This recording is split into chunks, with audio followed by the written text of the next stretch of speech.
No, mitä sä, Petri, odotat? No mä odotan hienoja kohtaamisia. Mä odotan älyttömän rentoa, semmoista iloista, hyvää ilmapiiriä, jossa on niin kuin vapautunut tunnelma ja ihmisillä on hauskaa.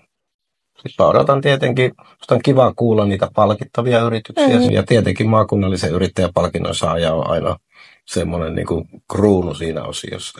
Meillä on niin laaja porukka, että on vähän eri kulmalta tullaan katsomaan, että joku varmasti haluaa kuulla ministeri Multalan juhlapuheen, tulee sen takia ja se on siellä tulossa. Sitten meillä on aika huippubändit, että on kyllä kovat bileet siihen loppuiltaan ja ruoka on hyvä. Ruoka on hyvä. Joo, kyllä me laitetaan parasta pöytään. Just näin. Se on se ihmisten niin kuin välitön jatkuva kohtaaminen siinä, niin se on ihan kertakaikkisen upeaa. Että se on, joo, tuo on niin kuin se, miksi pohjimmiltaan hyvä tätä tehdä. Ja se on se syy, minkä takia mekin halutaan olla mukana tässä. Ihan loistavaa. Halutaan niin kuin olla mukana siinä tunnelmassa, halutaan olla mukana tukemassa yrittäjyyttä, koska meilläkin ei teillä paljon yrittäjiä.